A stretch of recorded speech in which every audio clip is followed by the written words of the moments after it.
thinking about getting into real estate investing, and let me guess, you're super excited because you've watched some videos and then a little voice in your head starts talking to you and telling you all the things that can go wrong and why you shouldn't do it. I'm here today to tell you not to listen to that. I want to help you know exactly what to expect in advance. What are the top 5 mistakes that rookie real estate investors make? I'm going to tell you the worst things that can happen, what to avoid, and how to make a successful first transaction happen so you can start to build your wealth.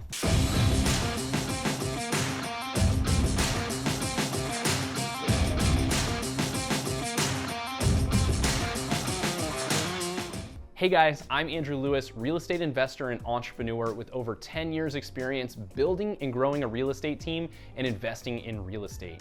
Before we get into today's video, make sure you hit that like button, leave us a comment below about any questions you might have about real estate investing, and as always, hit that subscribe button so you don't miss out on future videos. I'm here to help you break out of the 9-to-5, gain financial freedom, and grow wealth through real estate.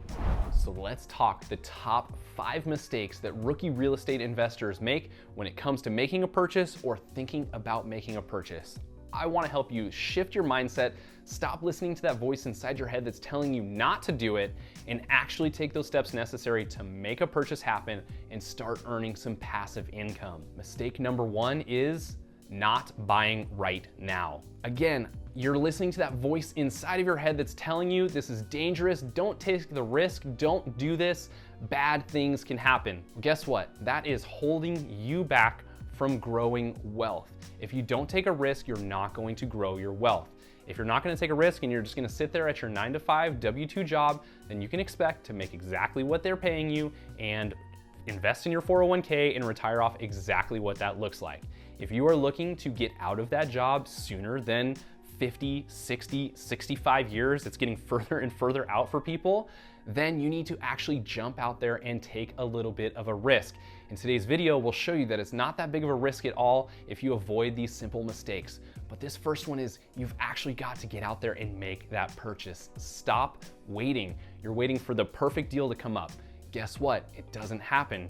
You're waiting for that perfect combination of interest rates being at rock bottom and housing prices crashing by 50%. Guess what? It doesn't happen. And oh, by the way, if it ever did exist, you would have no shot ever at buying those properties because there are companies with billions of dollars ready to wipe you out and buy up all of that inventory and become your landlord. So get out there, make the purchase happen, stop sitting on the sidelines and watching other people do it. It's a very simple process as we've outlined many times on this channel.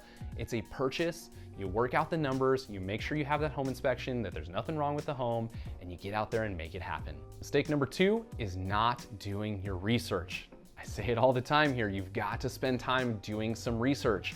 Money does not come easy, and again, if you're going to step into something that has a little bit of risk, you're going to do the research beforehand. If you were going to invest in a 401k and you're following one of those plans, you're doing your research on which plan is best to make me money by the time I'm 50 years old and ready to retire. You've got to do the same in real estate. If you were going to buy stocks or cryptocurrency or any of those things, you're going to do your research on the project or the company you're investing in to make sure it's going to make you money. And real estate is no different. You've actually got to put in a little bit of work. It's not just set it and forget it and make it happen. You've got to do your research and find areas that have great prices, great rental demand, consistently growing rents, good tenants, all of those pieces, good opportunity for companies to move into the area and increase demand. So do that research ahead of time. Just because you live in a certain area doesn't mean that's the area that you should invest in. Research all of the surrounding areas or potentially even explore going out of state if you need to accomplish your goals. But do the research, find out what your budget is, talk to a lender, and then you'll know, can I afford where I live? Or do I need to look in other places? Do I need to look out of state? Do I need to start assembling a team there? Which state is getting me the best return on investment? By the way, we have videos for you on our channel about all of that. But do your research ahead of time and make sure that you make a smart investment. Mistake number 3, and this is one of my least favorite ones for you, is not working with a real estate investor friendly agent. You need to make sure who you're working with knows what they're doing when it comes to real estate investing. I say all the time, probably the first question you should ask somebody when it comes to working with a real estate agent on the investor side is, how many properties do you have? What does your portfolio look like? What is your investment strategy? Do you like the BRRRR method? Do you like long-term rentals or short-term rentals? What does the midterm rental market look like for this area? If they can't answer those questions or they don't own rental properties on their own, go look for somebody else. They don't know what they're looking for. They're not used to working with an investor on the number side of things. They don't know what rental markets look like because they don't work with rentals usually, and they can't give you an honest answer on those things. So make sure you're asking those questions, write them down, ask a real estate agent, put them in the hot seat, you're interviewing them. Stop working with your cousin or your best friend's recommendation because they absolutely loved them and they gave them an amazing client gift at the closing. You need to work with somebody that can run those numbers for you, that has the insight on off-market properties, on-market properties, that has rental calculators to show you exactly what a property can rent for, and that probably has a managed property management company attached to them so that they can help you transition from owning to getting the property rented out and taking care of it for you going forward. So ask the right questions, work with the right real estate agent, and your process will be much, much smoother. Mistake number 4 is overestimating your rents and underestimating your costs. I see this all the time. Investors find a home that they love because it's beautiful and they would love to move into it, and they start to overestimate the rents because they want to buy the home. They become emotionally attached to it and they want to make it happen. And so reason flies out the window and they start working a little bit more with their heart, which when you're buying your primary home, you can work with your heart, but on the investment side, you throw that out the window and it's all about the numbers, making sure it's going to work for your financial goals. So make sure that you're accurately projecting out those rents. Be conservative, right? We don't want to overestimate that and then you put it up on rental sites to make sure that you get it rented out, and then you're not getting it rented out and you're sitting there with monthly costs, paying taxes, insurance, principal, interest, all of that good stuff while you're waiting for a tenant to get moved in. Don't overestimate those and buy a bad deal. I see this happen all the time, people trying to force deals happening when they really shouldn't. So make sure the numbers work out, be conservative. I often take those numbers of what a market could get in a rental area and then I back off by 10%. Just so that I can make sure that those numbers are extremely conservative. And if we can still cash flow and achieve your goals there, then I'm fully confident to say, let's go for it. And actually we can make you more than this, but I want to under promise and over deliver for you. So make sure that you're not just falling in love with the property and overestimating those rents. Now, even if you're accurate on those rents, be sure that you're also estimating those costs properly. Know what your homeowner's insurance is going to look like, what those potential maintenance, repairs, expenses will be going forward. If the home has 1 year left on its water heater life, be prepared, you're probably gonna have to spend $800 to $1,000 in the future, and start to calculate some of those things out and make sure that you're actually accounting for some of those other hidden expenses that may come up as far as repairs or vacancies or any of those pieces. So don't count on it being occupied 100% of the time.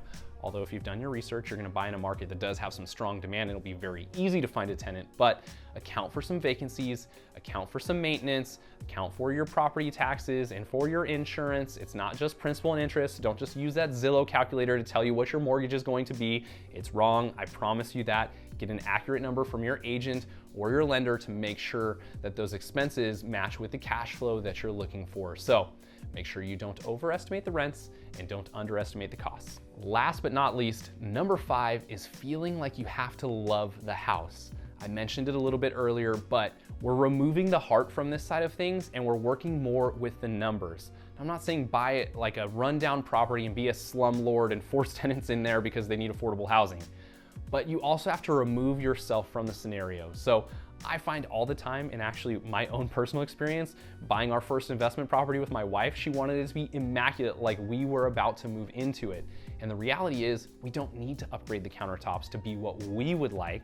You need to make sure that you have a marketable product, and 1990s tile countertops may be okay if it's acceptable in your area for rentals. So again, do your research and know what is renting out there, but you don't need to upgrade to marble or quartz countertops because that's what you would have in your home. You don't have to love those things. It doesn't have to be brand new shaker cabinets and vinyl plank flooring and a view and a pool because you could see your kids swimming in it. Again, it's about the numbers, and you want to make sure it's in good condition. So you should paint the house and put in carpet and just make it new and fresh for somebody, but it doesn't need to have all of the bells and whistles that you would be looking for in your own primary home. And I see that all the time with investors when I take them out for the first time, is they just feel like this one just doesn't feel like the one. And the reality is, hey, this one's cash flowing you $800 a month and you just don't like that it doesn't have a view.